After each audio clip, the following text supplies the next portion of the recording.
আসসালামু আলাইকুম। রায়কা আল হোসেন স্বাগত জানাচ্ছি এনটিভি রাতের খবরে। ক্রাউন সিমেন্ট শিরোনাম দেখছিলেন, এবার চলুন পুরো খবরে। সবার মতামতের ভিত্তিতে সরকার জুলাই ঘোষণাপত্র তৈরি করতে চায় বলে জানিয়েছেন প্রধান উপদেষ্টা ডক্টর মোহাম্মদ ইউনূস। বলেন, ঐক্যবদ্ধভাবে ঘোষণাপত্র তৈরি করতে না পারলে উদ্দেশ্য ব্যাহত হবে।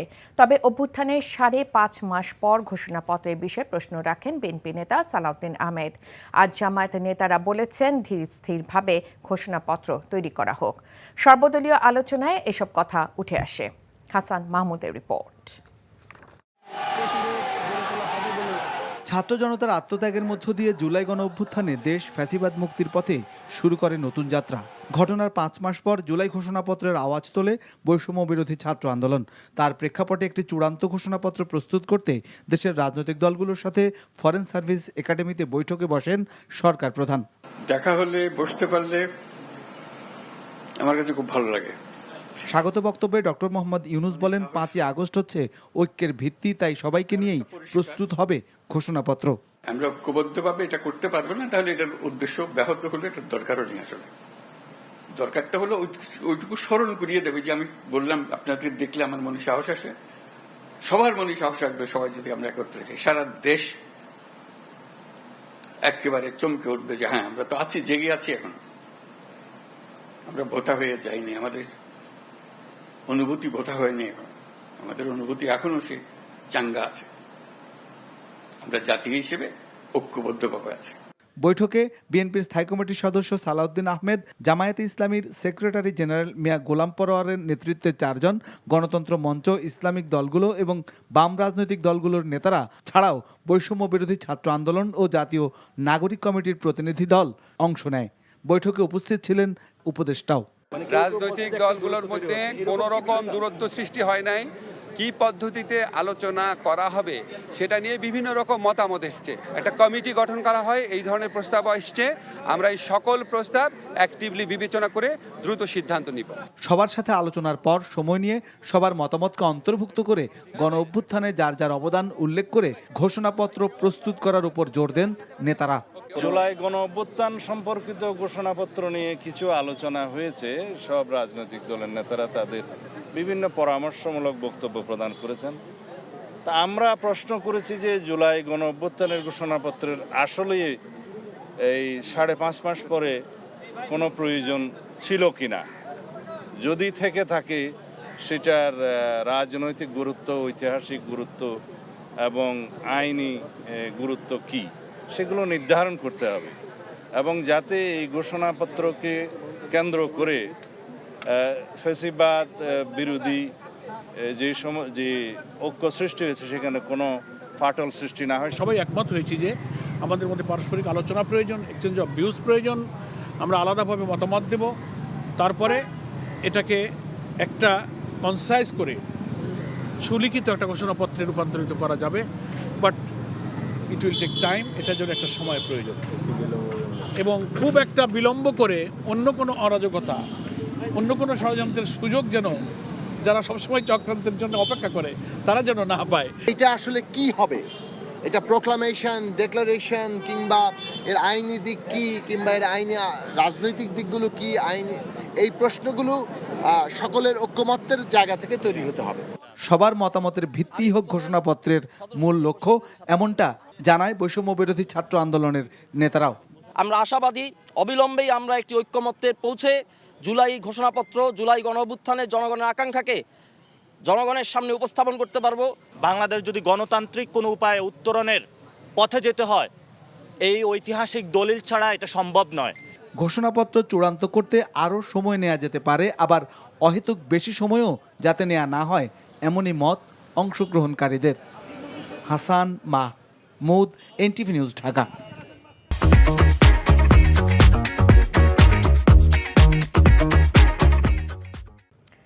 দীর্ঘ 17 বছর পর কারাগার থেকে মুক্তি পেলেন সাবেক স্বরাষ্ট্র প্রতিমন্ত্রী লুৎফুজ্জামান বাবর। দুপুরে কেরানীগঞ্জ কেন্দ্রীয় কারাগার থেকে মুক্তি পান তিনি। মঙ্গলবার বহুল আলোচিত 10 ট্রাক অস্ত্র চোরাচালান মামলায় যাবজ্জীবন কারাদণ্ডের সাজা থেকে খালাস পান তিনি। কারাগারের সামনে অবস্থান নিয়ে বিপুল সংখ্যক নেতাকর্মী বরণ করেন তাকে। জেল থেকে বেরিয়ে দেশবাসীর প্রতি কৃতজ্ঞতা জানান সাবেক স্বরাষ্ট্র প্রতিমন্ত্রী। আপেল শারিয়ারের রিপোর্ট।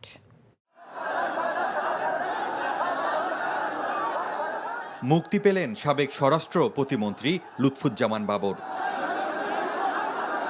1-2 বছর নয়, দীর্ঘ 17 বছর কারাগারের 4 দেয়ালের বন্দী অবস্থা থেকে।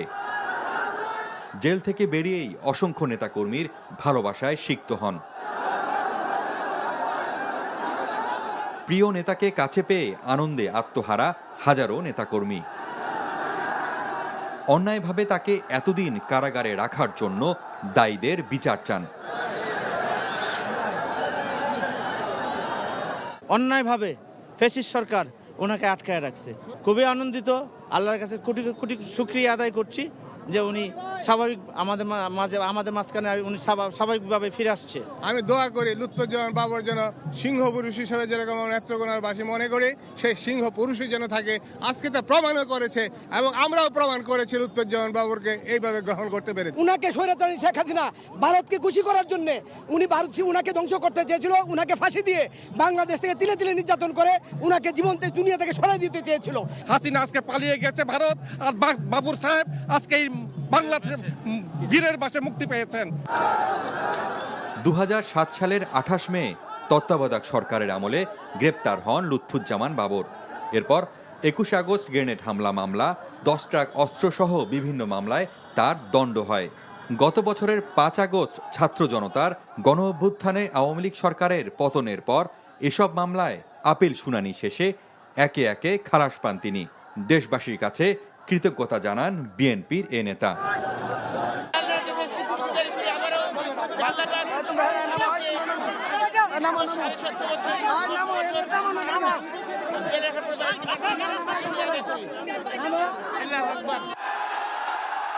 পরে নেতাকর্মীদের নিয়ে শেরেবাংলা নগর এলাকায় জিয়া উদ্যানে বিএনপির প্রতিষ্ঠাতা জিয়াউর রহমানের মাজার জিয়ারত করেন তিনি। Apple Shahriar, NTV news, Dhaka.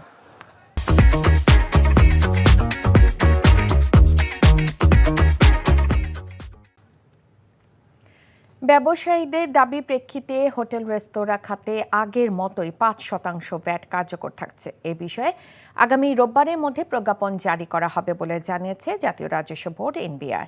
এ খাতে ভ্যাট বাড়িয়ে 15% বৃদ্ধি করা হয়েছিল। সকালে এনবিআর ভবনে সাংবাদিকদের কথা জানান সংস্থাটির দ্বিতীয় সচিব ব্যারিস্টার বদরুজ্জামান মুন্সি। এদিকে পূর্ব ঘোষণা অনুযায়ী এদিন বাংলাদেশের রেস্তোরাঁ মালিক সমিতির ডাকে কয়েকশো ব্যবসায়ী এনবিআর এর সামনে মানববন্ধন করেন।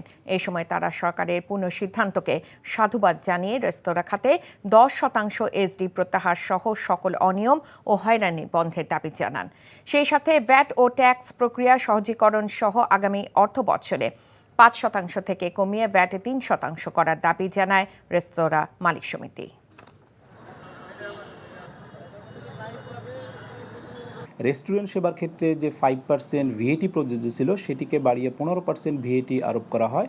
পরবর্তী সময়ে সরকার কর্তৃক এই সিদ্ধান্ত কিছুটা পরিবর্তন করে পুনরায় 5%-এ ফিরিয়ে নেওয়ার জন্য সিদ্ধান্ত দিয়েছে এবং সে মোতাবেক জাতীয় রাজস্ব বোর্ড ইতিমধ্যে কার্যক্রম গ্রহণ করেছে এবং আমরা আশা করি যে আজকে বা রবিবারের ভিতরেই এসআরও জারির মাধ্যমে পূর্বের অবস্থায় অর্থাৎ 5% ভিএটি হার আরোপ করা হবে। এদিকে ঔষধ তৈরি, পোশাক সহ কিছু নিত্য পণ্যের ক্ষেত্রে নতুন আরোপিত ভ্যাট প্রত্যাহারের বিষয়ে পর্যালোচনা করা হচ্ছে ও আগের মতোই হতে পারে বলে জানিয়েছেন অর্থ উপদেষ্টা ডক্টর সালাউদ্দিন আহমেদ। সন্ধ্যায় সচিবালয়ে অর্থনৈতিক বিষয় সংক্রান্ত উপদেষ্টা কমিটির বৈঠক শেষে এসব বলেন তিনি। আমরা রিভিউ করেছি, কিছু কিছু ফ্যাক্টরটা আমরা পরে জানতে পারবেন। আদেশ আসবে কয়েকটা জিনিস অত্যাবশ্যক না, কিছু কিছু যেমন রেস্টুরেন্টের উপর আমরা বলেছি, তারপরে ওষুধের ব্যাপারে, তারপরে আপনার আরও কয়েকটা ওরা দেখতে পারেন মোটামুটি সাশ্রয়ী কয়টা একেবারে অত্যাবশ্যক যেগুলো লোকজনকে এফেক্ট করে সব। আমি তো বললাম ইম্পোর্টেড ফলের জুস, এগুলো আমি কেন কমাবো? ৩১ কোটি টাকার অবৈধ সম্পদ অর্জন এবং ২৭৮ কোটি টাকার সন্দেহজনক লেনদেনের দায়ে সাবেক রেলমন্ত্রী জিল্লুর হাকিম ও তার স্ত্রীর বিরুদ্ধে মামলা দায়ের করেছে দুর্নীতি দমন কমিশন দুদক। রাজধানীর দুদক কার্যালয়ে ব্রিফিংয়ে সংস্থাটির মহাপরিচালক আক্তার হোসেন জানান, ক্ষমতার অপব্যবহার করে অবৈধ সম্পদ অর্জন করেছিলেন সাবেক রেলমন্ত্রী এবং তার পরিবার। একই সাথে ১৬টি ব্যাংক হিসাবে ৬০ কোটি টাকার সন্দেহজনক লেনদেন এবং ২০ কোটি টাকার অবৈধ সম্পদ অর্জনের অভিযোগে সাবেক এমপি ফাহমি গোলন্দাজ বাবেলের বিরুদ্ধে আরেকটি মামলা দায়ের করেছে দুদক। ২০ কোটি টাকারও অভিযোগ সংশ্লিষ্ট জনাব মোহাম্মদ জিল্লুল হাকিম ক্ষমতার অপব্যবহারপূর্বক বিভিন্ন দুর্নীতি মাধ্যমে জ্ঞাত আয়ের উৎস বহির্ভূত ২৪ কোটি ২৯ লক্ষ টাকারও বেশি সম্পদ অর্জন, অসাধু উপায়ে ১৯টি ব্যাংক হিসাবের মাধ্যমে ২৭৮ কোটি টাকারও বেশি মামলা রুজু সিদ্ধান্ত গৃহীত হয়েছে। ওয়ার্ল্ড ইকোনমিক ফোরামে যোগ দিতে আগামী ২১ থেকে ২৪ জানুয়ারি সুইজারল্যান্ডে যাচ্ছেন প্রধান উপদেষ্টা ডক্টর মোহাম্মদ ইউনূস। রাজধানীর পররাষ্ট্র মন্ত্রণালয়ের সাপ্তাহিক ব্রিফিংয়ে মুখপাত্র রফিকুল আলম জানান, সফরে কয়েকটি দেশের সরকার প্রধান ও সংস্থার সাথে বৈঠক করবেন প্রধান উপদেষ্টা। ভারতে অবস্থানরত সাবেক প্রধানমন্ত্রী শেখ হাসিনা সে দেশের নাগরিকত্ব নিয়েছেন কিনা তা পররাষ্ট্র মন্ত্রণালয়ের জানা নেই বলে মন্তব্য করেন মুখপাত্র। আমলাতান্ত্রিক অদক্ষতার জন্য বাংলাদেশের সাথে অন্য দেশের চুক্তিসমূহকে মন্ত্রণালয়ের ওয়েবসাইটে প্রকাশ করা যাচ্ছে না বলে জানান তিনি। আপনারা চেক করাবেন, ছবি নাই। আচ্ছা, আমাদের কাছে যে সরকারি চিঠি আছে সেই চিঠিতে পরিষ্কারভাবে বলা আছে যে যুক্তরাষ্ট্রে বিদেশি মিশন প্রধান যারা আছেন তারা এই অনুষ্ঠানে আমন্ত্রিত।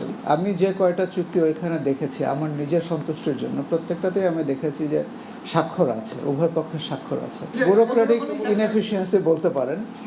প্রতিবেশী রাষ্ট্র ভারত নিজের স্বার্থের জন্য একটি রাজনৈতিক দলকে ক্ষমতায় বসিয়ে বাংলাদেশের সার্বভৌমত্বের উপর হস্তক্ষেপ করেছে বলে মন্তব্য করেছেন জুলাই শহীদ স্মৃতি ফাউন্ডেশনের সাধারণ সম্পাদক সার্জিস আলম।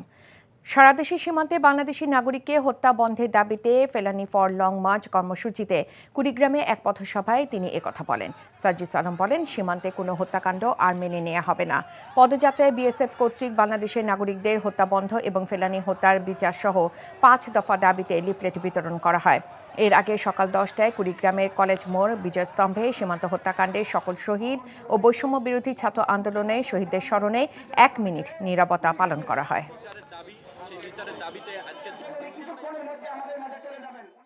আমাদের পার্শ্ববর্তী রাষ্ট্র বিগত ৫৩ বছর ধরে একটি গোষ্ঠীকে ক্ষমতার চেয়ারে বসিয়ে যেভাবে এই বাংলাদেশ নামক রাষ্ট্রটির সার্বভৌমত্বকে কুক্ষিগত করে রেখেছিল, বাংলাদেশের ছাত্র জনতা ঐক্যবদ্ধভাবে ২০২৪ সালে তার মোক্ষম জবাব দিয়েছে।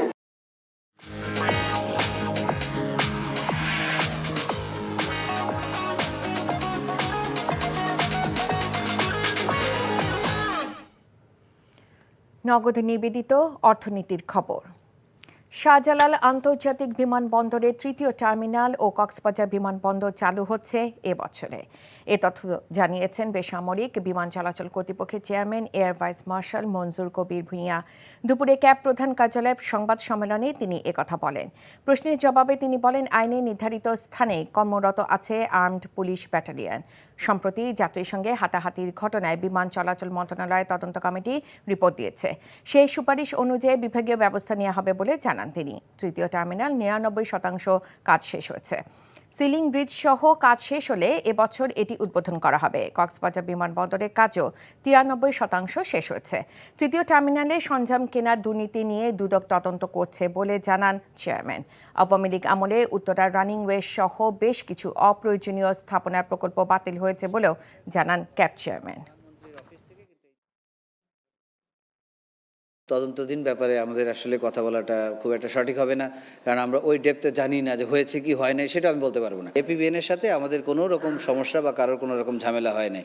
যার জায়গায়, আমি আবার পরিষ্কার করে বলতে চাই, যার জায়গায় ডিউটি করার কথা তার সেখানে ডিউটি করবে। এপিবিএনের ডিউটি করার কথা বহিরাঙ্গনে একদম পরিষ্কার ভাষায় 2010-এ প্রধানমন্ত্রীর অফিস থেকে কিন্তু এই নির্দেশনা আছে।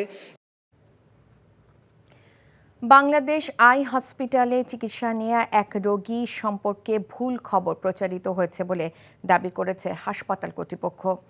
বিকেলে হাসপাতালে সংবাদ সম্মেলনে এ দাবি করেন হাসপাতালের পরিচালক অধ্যাপক ডাক্তার এম নজরুল ইসলাম।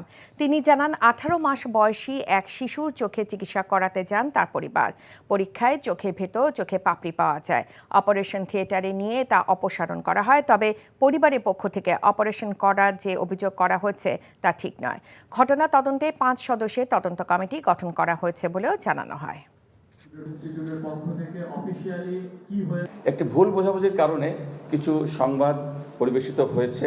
এখানে একটা কথা বলা হয়েছে অস্ত্রোপচার করা হয়েছে, কিন্তু এই ঘটনা কিন্তু মোটেই অস্ত্রোপচার নয়। ফরেন বডি দেখতে পান, দেখার পরে উনি মনে করেন যে এটা ডানটা বেশি আছে, ডানটা বের করে দেন।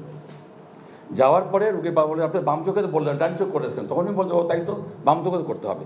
উনি আবার বডিতে নিয়ে বাম চোখটা করে দেন। এইটাই যদি বলা হয় যে ভুল বলে, এইটাই ভুল যে উনি একবারেই দুই চোখটা না করে উনি প্রথমে ডানটা করেছেন, পরে বামটা করেছেন। নারায়ণগঞ্জের সাবেক মেয়র আইভি রহমান স্বৈরাচারের দোষর ছিলেন, গণহত্যার দায় তিনি এড়িয়ে যেতে পারেন না, তাই তাকে আইনের আওতায় আনা উচিত বলে মন্তব্য করেছেন বিএনপির জাতীয় নির্বাহী কমিটির ঢাকা বিভাগীয় সহ সাংগঠনিক সম্পাদক নজরুল ইসলাম আজাদ। সন্ধ্যায় নারায়ণগঞ্জে জেলা প্রশাসক কার্যালয়ে নবনিযুক্ত জেলা প্রশাসক মোহাম্মদ জাহিদুল ইসলাম মিয়ার সাথে সকল রাজনৈতিক নেতৃবৃন্দের সাথে মতবিনিময় সভার প্রধান অতিথি বক্তব্যে এসব কথা বলেন তিনি। নারায়ণগঞ্জের সাবেক জেলা প্রশাসক মাহমুদুল হক আওয়ামী লীগের হয়ে কাজ করেছে, তাই প্রশাসনকে নিরপেক্ষ হয়ে কাজ করার আহ্বান জানান তিনি। উপস্থিত ছিলেন বিএনপির জাতীয় নির্বাহী কমিটির সদস্য কাজী মনিরুজ্জামান মনির, মহানগর বিএনপির আহ্বায়ক অ্যাডভোকেট সাখাওয়াত হোসেন খান, সদস্য সচিব আবুল ইউসুফ খান টিপু সহ সিনিয়র নেতারা। মতিঝিল সরকারি বালক ও বালিকা উচ্চ বিদ্যালয়ের 67তম প্রতিষ্ঠা বার্ষিকী উপলক্ষে প্রাক্তন ছাত্রছাত্রীদের পুনর্মিলনী পূর্ব বর্ণাঢ্য র্যালি অনুষ্ঠিত হচ্ছে। বিকেলে বিদ্যালয় প্রাঙ্গণ থেকে শুরু হয়ে রাজধানীর কয়েকটি সড়ক প্রদক্ষিণ করে র্যালিটি আবারও বিদ্যালয় প্রাঙ্গণে এসে শেষ হয়। র্যালিতে উপস্থিত ছিলেন বিএনপি চেয়ারপারসনের উপদেষ্টা আব্দুল সালাম, র্যালি কমিটির আহ্বায়ক মোহাম্মদ হামিদুল হক, সদস্য সচিব কাজী সালাউদ্দিন আহমেদ, মহসিন আহমেদ সহ বিদ্যালয়ের প্রাক্তন শিক্ষার্থীরা।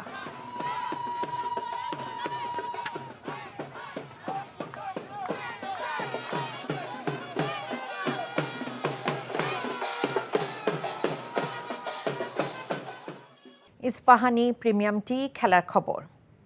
বিসিবির গঠনতন্ত্র সংশোধনে প্রতিবেদন চূড়ান্ত নয়। ক্লাব সহ অন্য প্রতিনিধিদের সঙ্গে আলোচনা করে চূড়ান্ত সিদ্ধান্ত গ্রহণ করা হবে বলে জানিয়েছেন বিসিবি পরিচালক ও গঠনতন্ত্র সংশোধন কমিটির আহ্বায়ক নাজমুল আবেদিন ফাহিম।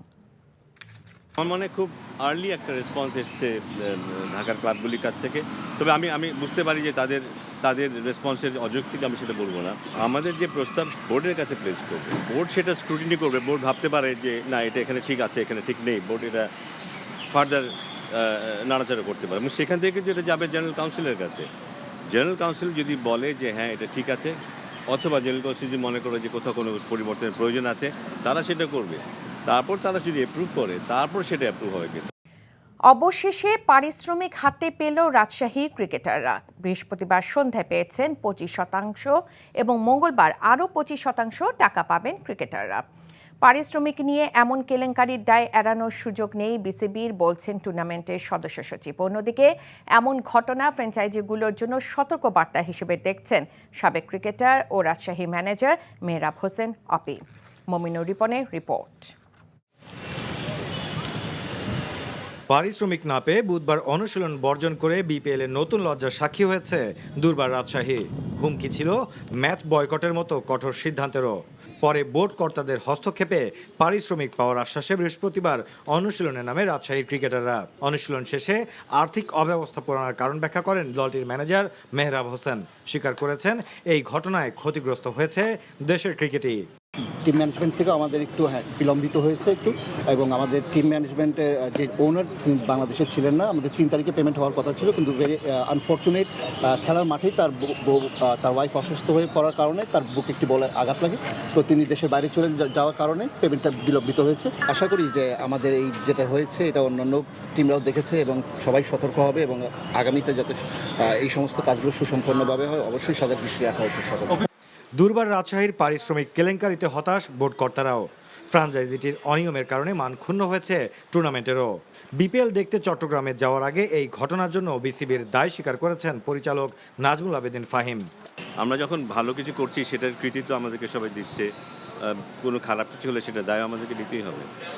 তো পাশাপাশি এই বছরের বোধহয় একটু আমরা জানি যে সবারই আর্থিকভাবে কিছুটা সমস্যা আছে, সেই কারণেই কিন্তু এই বিপিএলটা যেন কম খরচে সবাই করতে পারে সেদিকে আমাদের একটা দৃষ্টি ছিল। কিন্তু তার মানে এই নয় যে আমরা আশা করেছিলাম যে কোনো ফ্র্যাঞ্চাইজি এই ধরনের এই পর্যায়ে যেতে পারে। দলের অভ্যন্তরীণ দুরবস্থার প্রতিফলন মিলছে মাঠের পারফরম্যান্সে। 6 ম্যাচে 4টিতে হেরে টেবিলের নিচের সারিতে রাজশাহী। ফলাফলের অবস্থা মেনে নেওয়া যায়, কিন্তু পারিশ্রমিক কেলেঙ্কারির লজ্জাটা কোথায় লুকাবে ফ্র্যাঞ্চাইজিটি?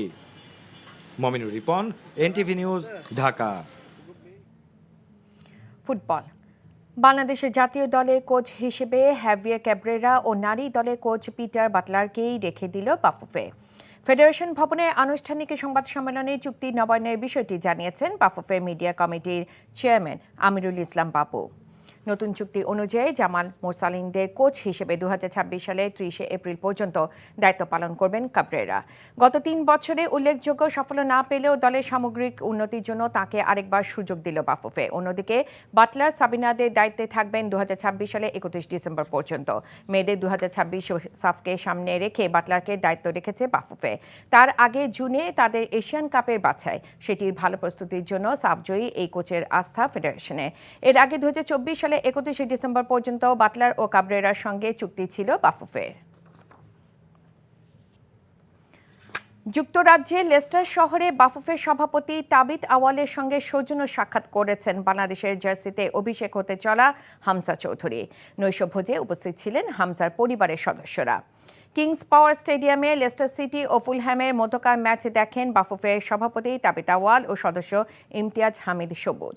খেলা শেষে হামজার সঙ্গে নৈশভোজ করেন তারা। হামজার বাবা দেওয়ান মোর্শেদ চৌধুরী ও মা রাফিয়া চৌধুরীর সঙ্গে কুশল বিনিময় করেন বাফুফে প্রধান। এ সময় বাংলাদেশের জার্সিতে মাঠে নামার জন্য অধীর আগ্রহে আছেন বলে জানান হামজা। চলতি বছরে 25 মার্চ ভারতের বিপক্ষে বাংলাদেশের পক্ষে মাঠে নামবেন তিনি। এফসি এশিয়ান কাপের বাছাই পর্বে এই ম্যাচ ভারতের মাটিতে হওয়ার কথা। হামজা জন্ম ও বেড়ে ওঠা লেস্টারে। ইংল্যান্ড বয়স ভিত্তিক জাতীয় দলের হয়ে খেলা এই মিডফিল্ডারের নানা বাড়ি বাংলাদেশের হবিগঞ্জে। 2021 সালে লেস্টার সিটি জার্সিতে ইংলিশ FA কাপের শিরোপা জেতেন হামজা। এই ছিল রাতের খবরে। এই খবরের ভিডিও সহ আপডেট জানতে ভিজিট করুন এনটিভি অনলাইন www.ntvbd.com। এছাড়াও এনটিভির জনপ্রিয় সব অনুষ্ঠান ও খবরের আপডেট জানতে ভিজিট করুন আমাদের ইউটিউব বা ভেরিফাইড ফেসবুক পেজ। রাত 1টায় মধ্যরাতের খবর দেখার আমন্ত্রণ জানিয়ে বিদায় নিচ্ছি। এতক্ষণ সাথে থাকার জন্য সবাইকে ধন্যবাদ।